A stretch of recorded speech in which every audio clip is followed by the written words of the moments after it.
Somos Lorena y Laura y vamos a comentar dos fragmentos de obras de Don Quijote. Lo primero que vamos a hacer es leer el primero, que es Los Molinos de Viento. ¿Alguien se empieza a leerlo?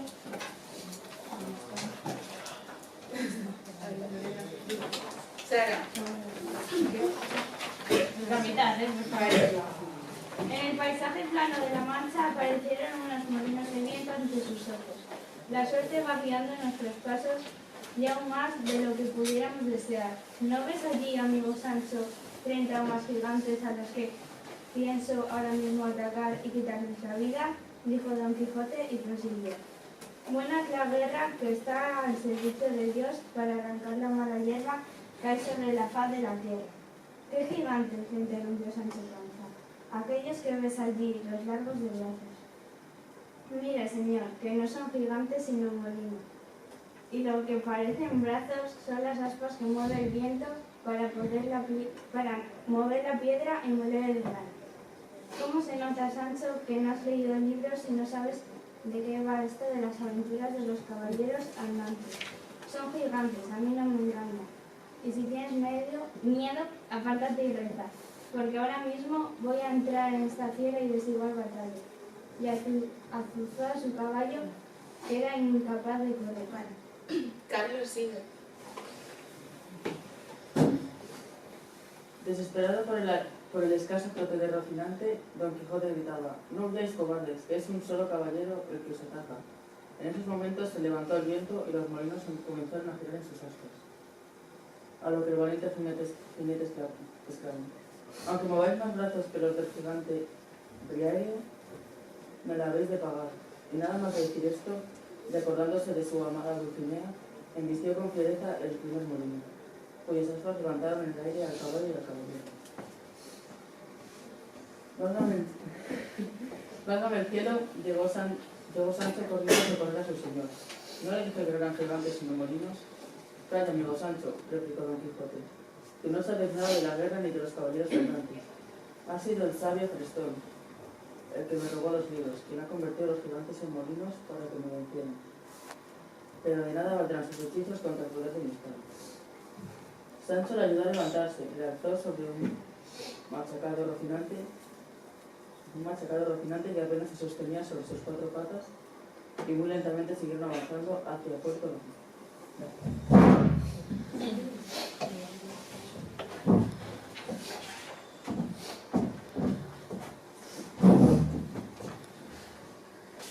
El texto comentado es un fragmento de la novela El ingenioso hidalgo Don Quijote de la Mancha, de Miguel de Cervantes, publicada en 1605.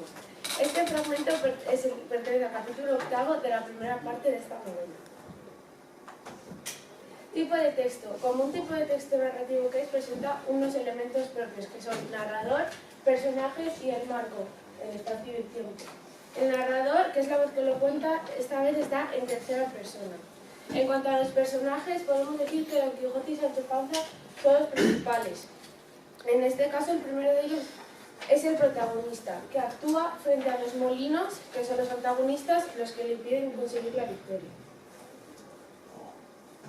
Estructura interna. Este texto se puede dividir en tres partes.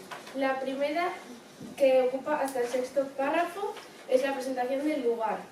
La segunda, que es donde se narra el nudo de la batalla entre el caballero y los molinos y su consecuente derrota. Y la tercera, que ocupa hasta el final, es la recriminación de Sancho hacia la derrota y la justificación por parte de Don Quijote. Forma y contenido. En la primera parte, Don Quijote, afortunado por encontrar una situación donde enseña su heroísmo, está convencido de que hace un gran servicio a Dios con esta batalla y muestra su expresividad en forma de metáforas, como mala simiente de la tierra, para referirse a los enemigos. Pero es con su uso de hipérboles como Cervantes consigue acercarse mejor a la personalidad de Don Quijote. En la segunda parte, Don Quijote increpa a los molinos gigantes y antes de arremeter contra ellos se encomienda a Dulcinea. La situación provoca humor en el lector a la vez que cierta compasión por su estado. El protagonista está enajenado y cree vivir en otra época, de ahí el lenguaje arcaizante que utiliza. En la tercera parte, Sancho recrimina a Don Quijote su confusión. El caballero, tras el golpe, vuelve a ver molinos en lugar de gigantes y busca una doble explicación. La primera de ellas es que las cosas de la guerra están sometidas a cambios, y en segundo lugar, que ha sido el sabio Prestón quien le ha cambiado la realidad para quitarle la gloria del vencimiento. Don Quijote comienza el capítulo subido a Rocinante y acaba tirado en el suelo. Conclusión. En este fragmento Cervantes se burla las novelas de caballería. El caballero no consigue ni fama ni fortuna. Confunde el mundo real con su mundo ficticio. Al reproducir el estilo altisonante de las novelas de caballerías, el autor se está mofando de ellas. Don Quijote y Sancho representan a una parte de la sociedad, amo y vasallo, fiel reflejo de la época.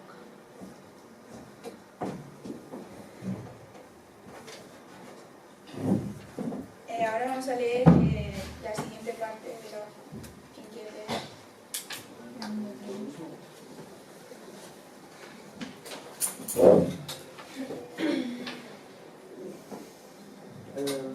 En esto andaban cuando Don Quijote divisó una gran y espesa nube de fuego delante de ellos, y volviendo su cabeza hacia Sancho Panza le dijo: Este es el día de mi gloria. ¿Ves aquella polvareda que delante de nosotros se levanta? Habrás de saber que es un ejército numerosísimo de diversas gentes que vienen marchando. Pues habrán de ser dos ejércitos, replicó Sancho, porque a nuestras espaldas se ve otra polvareda semejante. Volvió a mirarlo Don Quijote y vio que era verdad. Eran dos ejércitos que tenían embestidos en aquella espaciosa llanura, en cuya mitad se encontraban el caballero y el escudero. Así lo afirmó nuestro hidalgo, sin dudar, pues tenía esta aventura que las está pegadas en su cabeza. Que a todas horas había batallas, encargamientos, torneos, amores y los desafíos que en los libros de caballería se cuentan. En realidad, las polvaredas que había delante y detrás de aquellos, la producía los grandes rebaños de ovejas y carneros que andaban por el mismo camino pero en dirección contraria.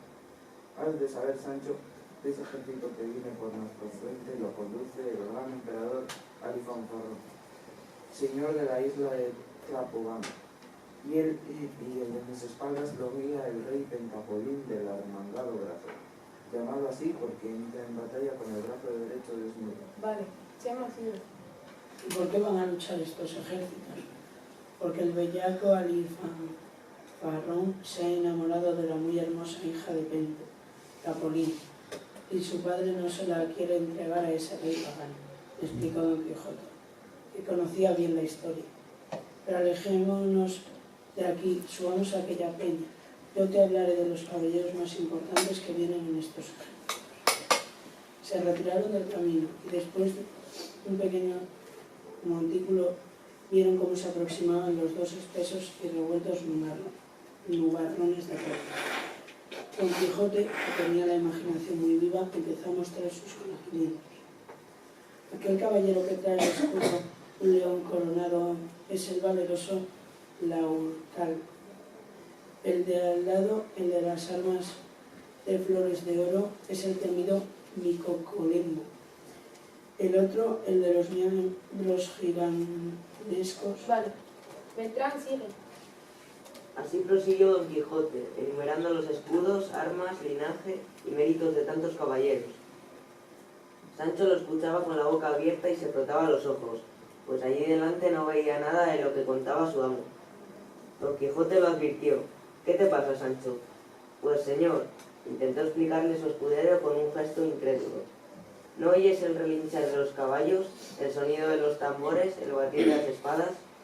No oigo otra cosa sino muchos balidos de ovejas y carneros.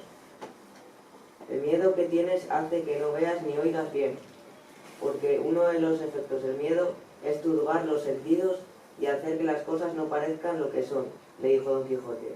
Y si tanto lo temes, déjame, que yo solo me basto para dar la victoria al señor del arremangado brazo. Y tomando con fuerza su lanza, picó a Rocinante, que aunque torpe y cansado sabía bien corretear cuesta abajo, y entró en aquella polvareda con su arma a punto. Sofía, Vuelva, señor, que son ovejas y carneros lo que va a embestir. Don Quijote no oía las voces de su escudero, sino que en mitad de los dos rebaños se sentía como en el centro de una gloriosa batalla, clavando su lanza a todo aquello que se movía, que en este caso eran unas asustadas y perdidas ovejas. Los pastores, que vieron la rapidez con la que aquel loco estaba dando cuenta de sus animales, cogieron piedras del camino y las lanzaron con buen tino.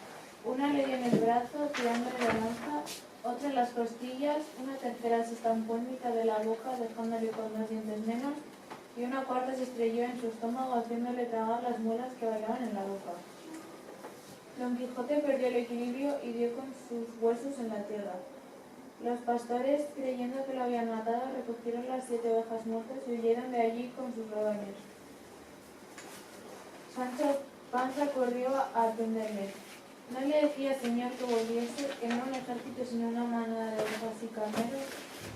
Has de saber, Sancho, que el malvado sabio que me persigue, envidioso de mi gloria, convirtió al ejército en ovejas, replicó Don Quijote atónito.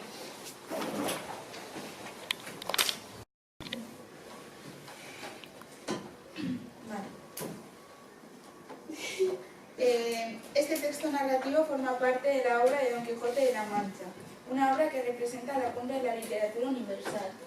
El autor de esta obra es Miguel de Cervantes de Saavedra. Nació el 18 de septiembre en Alcalá de Henares y murió en Madrid en el año 1616.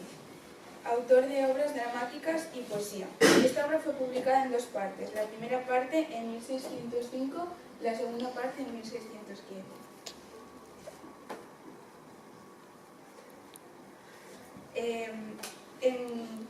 En este pequeño fragmento se puede ver una de las partes características del libro. Es en definitiva el choque entre la visión caballeresca de Don Quijote y la realidad, que tiene siempre un mismo planteamiento. Don Quijote transforma la realidad y la convierte en una típica situación caballeresca. En este caso le ocurre confundiendo a un rebaño de ovejas con un ejército. Los personajes principales son Don Quijote y Sancho. El texto está dividido en la parte narrada y en la parte en la que se añaden diálogos.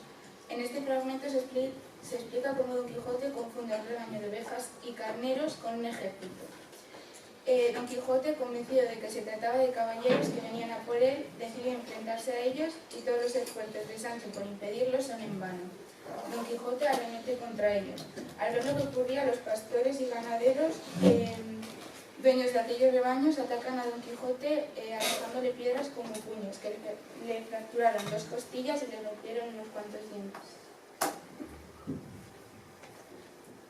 Conclusión. Don Quijote entra en combate como si fuera un auténtico caballero, como si fuera totalmente invencible, pero no se da cuenta de que ya es un hombre mayor que no puede permitirse hacer muchas locuras ya que puede salir perjudicado.